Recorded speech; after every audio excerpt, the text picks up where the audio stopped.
2026 নিৰ্বাচনলৈ মাজত মাত্ৰ কেইটামান মাহ বাকী আছে ইতিমধ্যে সাজু হৈ উঠিছে শাসক বিৰোধী সকলো সাজু হৈ উঠিছে এতিয়া সকলোৰে মাজত প্ৰশ্ন হৈছে যে 26ত জয় হ'ব কোন বা 26ত মুখ্যমন্ত্ৰী হ'ব কোন আপোনাৰ দৃষ্টিত আটাইতকৈ কোন গৰাকী মুখ্যমন্ত্ৰী হলে শক্তিশালী হ'ব পাৰিব আমি অপচন দিছো অপচন এ আছে Sarbananda Sonowal option B Gaurav Gogoi option সি হিমন্ত বিশ্ব শৰ্মা তিনি গৰাকী জ্যেষ্ঠ নেতাৰ নাম আছে আপোনাৰ দৃষ্টিত কোন গৰাকী হ'বলৈ গৈ আছে শক্তিশালী মুখ্যমন্ত্ৰী যদি বিজেপিয়ে জয়লাভ কৰে তেন্তে বিজেপিৰ পৰা কোন গৰাকী নেতাক আপুনি বিচাৰিব মুখ্যমন্ত্ৰী হিচাপে আমি দুগৰাকীৰ নাম ৰাখিছো অপচন এ আছে সৰ্বানন্দ সোণোৱাল অপচন সি আছে হিমন্ত বিশ্ব শৰ্মা আৰু সৰ্বানন্দ সোণোৱালৰ ভিতৰত আপুনি কাক বিচাৰিব মুখ্যমন্ত্ৰীৰ ওপৰত যদি বিজেপি জয়ী হয় তেন্তে আমি বাৰে বাৰে কৈছো আপুনি কোন গৰাকী ব্যক্তিক বা কোন গৰাকী জ্যেষ্ঠ নেতাক বিচাৰিব মুখ্যমন্ত্ৰী হিচাপে সৰ্বানন্দ সোণোৱালক বিচাৰিব নে হিমন্ত বিশ্ব শৰ্মাক বিচাৰিব তাৰোপৰি যদি কংগ্ৰেছ জয়ী হয় তেন্তে গৌৰৱ গগৈক বিচাৰিব নে আন কাৰোবাক বিচাৰিব তিনিগৰাকী নেতাৰ আমি প্ৰতিচ্ছবি আগবঢ়াইছো অপচন ৰাখিছো সৰ্বানন্দ সোণোৱাল গৌৰৱ গগৈ আৰু হিমন্ত বিশ্ব শৰ্মা ইয়াৰ ভিতৰত কোন গৰাকী আপোনাৰ দৃষ্টিত হ'বগৈ পাৰিব শক্তিশালী মুখ্যমন্ত্ৰী ইতিমধ্যে সাজু হৈছে আমি বাৰে বাৰে কৈছো প্ৰত্যেকটো দল প্ৰত্যেকটো বিজেপিয়ে হওক কংগ্ৰেছে হওক শাসকে হওক বিৰোধীয়ে হওক সকলোৱে কঁকালত টঙালি বান্ধিছে যিহেতু সমাগত নিৰ্বাচন আৰু সকলো সাজু হৈছে কিন্তু এইখিনি ক'ব লাগিব যেহেতু আসলতে বৃহস্পতিবাৰৰ দিনটোত গৌৰৱ গগৈয়ে কৰিছিল এক মহা বিস্ফোৰক মন্তব্য গৌৰৱ গগৈ কৈছিলে যে কেন্দ্ৰীয় গৃহমন্ত্ৰী অমিত শাহৰ বাবে মুখ্যমন্ত্ৰী হ'ব পৰা নাই সৰ্বানন্দ সোণোৱাল আনহাতে গৌৰৱ গগৈয়ে এটা অভিযোগ আনিছিলে যে বিজেপিৰ ভিতৰত কাজিয়া লাগিছে কাজিয়াৰ সূত্ৰপাত হৈছে যাৰ বাবে গাদী হেৰুৱাব নেকি বা মুখ্যমন্ত্ৰীৰ চকী হেৰুৱাব নেকি হিমন্ত বিশ্ব শৰ্মাই এই কথা কৈছিলে গৌৰৱ গগৈ গতিকে তাৰ ভিত্তিত আমি পুনৰ সুধিছো যে আপুনি বিচাৰিব কাক গৌৰৱ গগৈ হিমন্ত বিশ্ব শৰ্মা নে সৰ্বানন্দ সোণোৱাল আৰু বিজেপি জয়ী হলে আপোনাৰ দৃষ্টিত কোন গৰাকী মুখ্যমন্ত্ৰী হলে অধিক শক্তিশালী হ'ব পাৰিব হিমন্ত বিশ্ব শৰ্মা নে সৰ্বানন্দ সোণোৱাল মতামত আগবঢ়াওক কমেন্ট বক্স খোলা আছে আপোনাৰ দৃষ্টিত কোন গৰাকী হ'বলৈ গৈ আছে শক্তিশালী মুখ্যমন্ত্ৰী অপচন এ Sarbananda Sonowal option B Gaurav Gogoi option সি হিমন্ত বিশ্ব শৰ্মা কোনে দখল কৰিবলৈ গৈ আছে গাড়ী যদি বিজেপি জয়ী হয় তেন্তে আপোনাৰ দৃষ্টিত কোন গৰাকী জ্যেষ্ঠ নেতা অধিক শক্তিশালী হিমন্ত বিশ্ব শৰ্মা নে সৰ্বানন্দ সোণোৱাল নে যদি কংগ্ৰেছ জয়ী হয় গৌৰৱ গগৈ শক্তিশালী মুখ্যমন্ত্ৰী হ'ব নেকি বিভিন্ন প্ৰশ্ন তাৰ লগতে ক'ব লাগিব বৃহস্পতিবাৰৰ দিনটোত গৌৰৱ গগৈ কৰিছিলে মহা বিস্ফোৰণ ঘটাইছিলে বিস্ফোৰক মন্তব্য কৰিছিলে গৌৰৱ গগৈ কৈছিলে যে বিজেপিৰ ভিতৰৰ ওচৰত কাজিয়াৰ সৃষ্টি হৈছে মুখ্যমন্ত্ৰীৰ পদক লৈ টনাজোৰ লাগিছে আৰু কেন্দ্ৰীয় গৃহমন্ত্ৰী অমিত শাহৰ বাবে সৰ্বানন্দ সোণোৱাল মুখ্যমন্ত্ৰী হ'ব পৰা নাই বুলি কৈছে এই অভিযোগ আনিছে বা এই বিস্ফোৰক ঘটাইছে গৌৰৱ গগৈ লগতে গৌৰৱ গগৈ কৈছে যে এইবেলি 26ৰ নিৰ্বাচনৰ পিছতেই মুখ্যমন্ত্ৰী হেৰুৱাব মুখ্যমন্ত্ৰীৰ পদৰ চকীখন অৰ্থাৎ হিমন্ত বিশ্ব শৰ্মাই মুখ্যমন্ত্ৰীৰ চকীখন হেৰুৱাবলৈ গৈ আছে তেওঁৰ ঠাইত বা তাৰ ঠাইত সেই স্থানৰ ঠাইত আচলতে সৰ্বানন্দ সোণোৱাল হ'ব পাৰে যদি বিজেপি জয়ী হয় এই কথা প্ৰদেশ কংগ্ৰেছৰ জ্যেষ্ঠ নেতা গৌৰৱ গগৈয়ে আগবঢ়াইছিলে এতিয়া প্ৰশ্ন হৈছে যে আপোনাৰ দৃষ্টিত কোন গৰাকী শক্তিশালী মুখ্যমন্ত্ৰী হ'ব পাৰিব আমি বাৰে বাৰে কৈছো যদি 26ৰ নিৰ্বাচনলৈ মাজত দিন বাকী আছে সমাগত 26ৰ বিধানসভা নিৰ্বাচন সকলো সাজু হৈছে টঙালি বান্ধিছে আৰু ইতিমধ্যে শাসক বিৰোধী সকলো সাজু হৈ উঠিছে আৰু যদি বিজেপি জয়ী হয় তেন্তে আপোনাৰ দৃষ্টিত মুখ্যমন্ত্ৰী হিচাপে আপুনি কাক চাবলৈ বিচাৰিব মুখ্যমন্ত্ৰীৰ আপুনি পদবীটো কাক দিবলৈ বিচাৰিব হিমন্ত বিশ্ব শৰ্মাক দিবলৈ বিচাৰিব নে সৰ্বানন্দ সোণোৱালক দিবলৈ বিচাৰিব আৰু যদি কংগ্ৰেছ জয়ী হয় তেন্তে গৌৰৱ গগৈক দিব বিচাৰিব নে আন কাৰোবাক নেতাক বিচাৰিব এই মতামত আপোনাৰ আপুনি কাক বিচাৰিব যেটো মাজত মাত্ৰ সময় খুবেই কম আছে আপুনি আপোনাৰ দৃষ্টিত শক্তিশালী কোন গৰাকী ব্যক্তি হ'ব শক্তিশালী কোন গৰাকী নেতা হ'বলৈ গৈ আছে আমি পুনৰ কৈছো সৰ্বানন্দ সোণোৱাল আছে অপচন আছে গৌৰৱ গগৈ অপচন আছে হিমন্ত বিশ্ব শৰ্মা তিনিগৰাকী জ্যেষ্ঠ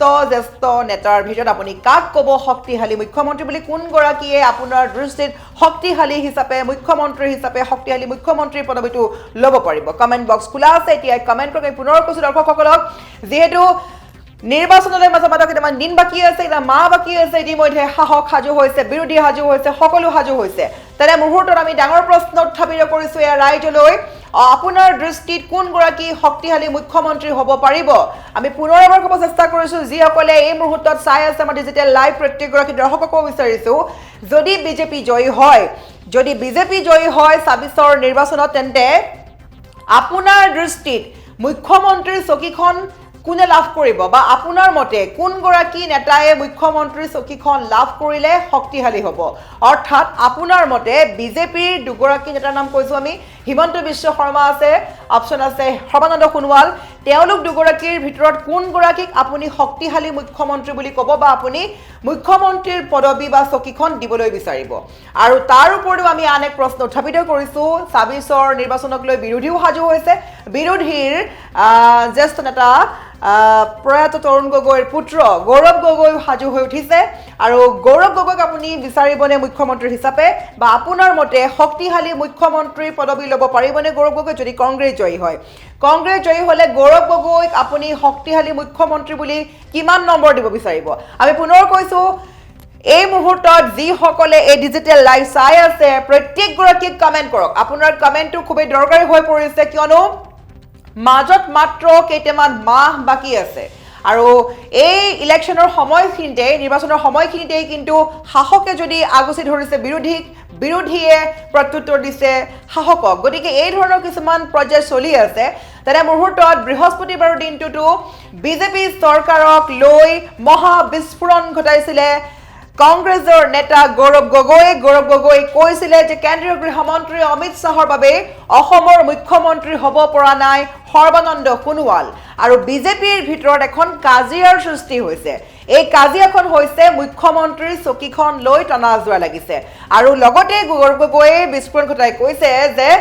২৬ৰ নিৰ্বাচনত যদি বিজেপি জয়ী হয় তেন্তে মুখ্যমন্ত্ৰী হিমন্ত বিশ্ব শৰ্মাই কিন্তু মুখ্যমন্ত্ৰীৰ চকীখন হেৰুৱাব লাগিব আৰু মুখ্যমন্ত্ৰীৰ পদবী হেৰুৱাব হিমন্ত বিশ্ব শৰ্মা এই কথা কৈছে গৌৰৱ গগৈ গতিকে আমি বাৰে কৈছোঁ প্ৰত্যেকগৰাকী নিউজ এছ'চিয়েশ্যনৰ দৰ্শকক আপোনাৰ দৃষ্টিত কোনগৰাকী অতিকৈ শক্তিশালী মুখ্যমন্ত্ৰী হ'ব পাৰিব আমি পুনৰ এবাৰ ক'ব চেষ্টা কৰিছোঁ option A Sarbananda Sonowal option B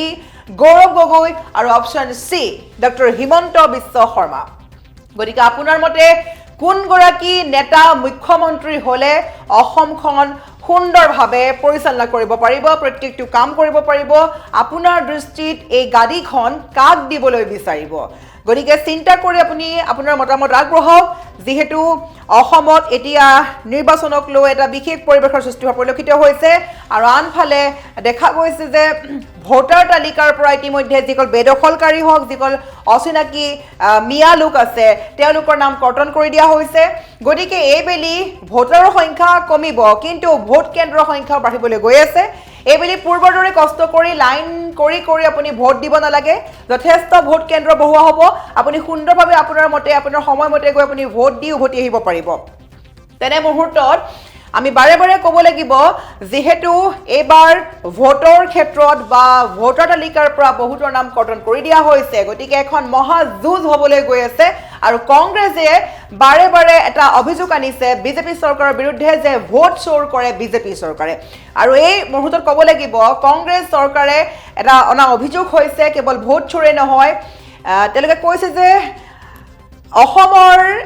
লোকৰ নাম কৰ্তন কৰি বিহাৰ আৰু ইউপিৰ পৰা লোকসকলৰ নাম আনি ভৰাই দিয়া হৈছে আৰু আনকি ইমানলৈকে কৈছে যে বিহাৰৰ এজন ব্যক্তিয়ে বিহাৰতো ভোট দিছে আৰু অসমতো ভোট দিব পাৰে গতিকে এই ধৰণৰ কিছুমান ষড়যন্ত্ৰ কৰিছে বা এই ধৰণৰ কিছুমান ভুৱা ভোটাৰ সৃষ্টি কৰিছে মোবাইল ভোটাৰ সৃষ্টি কৰিছে ভ্ৰাম্যমান ভোটাৰ সৃষ্টি কৰি গণ্ডগোল কৰাৰ ষড়যন্ত্ৰ ৰচিছে বুলি কৈছে বিজেপি চৰকাৰে এই কথা বা এই অভিযোগ আনিছে কংগ্ৰেছ চৰকাৰৰ বিৰোধীসকলে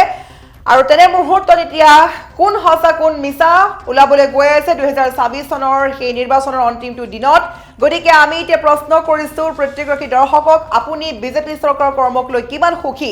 বা আপুনি